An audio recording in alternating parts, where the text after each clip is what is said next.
Mugamba mutya mwenna abali ku channel yaffe eyitibwa Kyayiti YouTube channel yaffe. Kyembasaba mugende maaso n'ogyegattako kigenda kuba kirungi nnyo. N'ekirala likinga video. Kati olunaku lwaleero njagadde mbalage engeri gy'oddira eddagala n'oliteeka mu mumbwa oba n'oliteeka mu bbumba.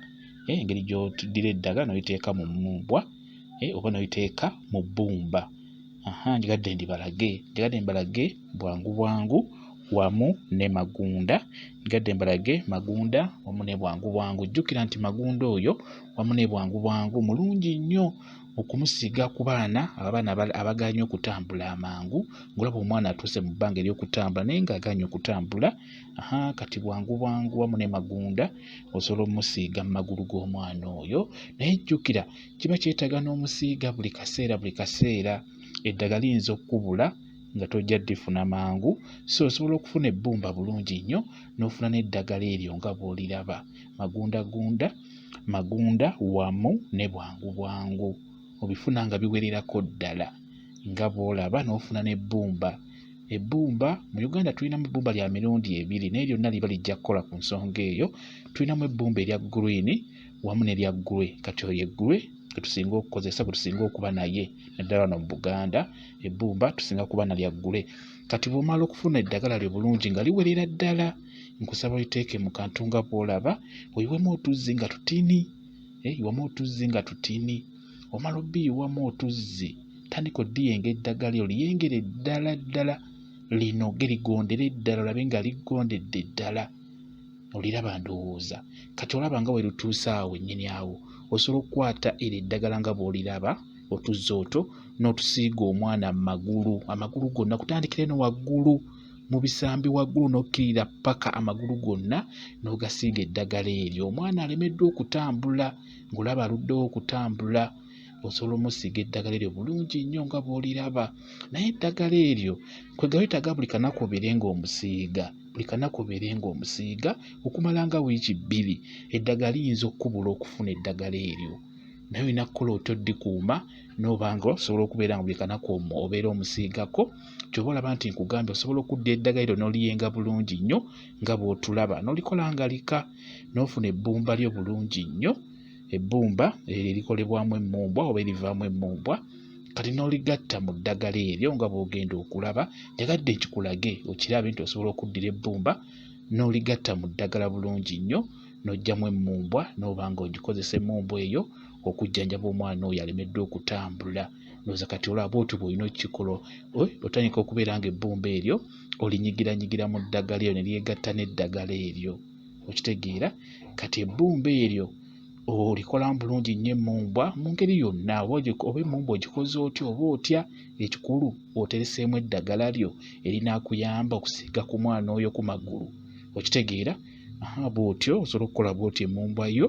Kati bw'omala ogikola ng'ozikoze emmumbwa zo oba nga ziwerako oba okoze 2, nkusaba ofune w'ozaanika. Bw'omala ozikola bulungi funa w'ozaanika zikale. Osobola ziteeka, toziteeka mu kasana, ziteeke mu kisiikirize, oba osobola ozzaanika ekawungeezi ssaawa nga ziweze 12 n'oziteeka mu kasana. Si kirungi zikaliza mu kasana, eddagala liri liba liggwamu amaanyi ly'otadde mu bbumba eryo nga bw'olaba ziizo emmumbwa oziraba ndowooza. Oba oyagala kuzaanika mu kasana, zaanike mu kasana akasembayo ku ssaawa 12. Okitegeera? Oba ozaanike mu kisiikirize, ziteeke mu kisiikirize ebweru, zijja kukala bulungi. Zisobola okukalira ennaku nga 4 oba wiiki naye nga zijja kukala bulungi. Kati awo beera ojja kuba oteresemu bulungi nnyo eddagala lijja okuyamba omwana oyo aganya okutambula. Oddira emmumbwa eyo n'obeera ng'ogissa, bakiyita okussa, ogissa bulungi nnyo n'oddira ebyomaze okussa ebyo n'obikwata n'obisiga ku magulu g'omwana. Emmumbwa weebeera ekaze okola otya okuggyako eryo eddagala odisiiga omwana? Ofuna olujjo oluba lukubuze, ofuna akasefuliya n'otandika ogiyisa mu kasefuliya wansi, ogiyisaako nga mulimu otuzzi tutono. Otandika okubeera ng'ogiyisaako bayita okussa emmumbwa. Ogiyisaako bw'otyo mpolampola mu kasefuliya wansi nga mulimu amazzi.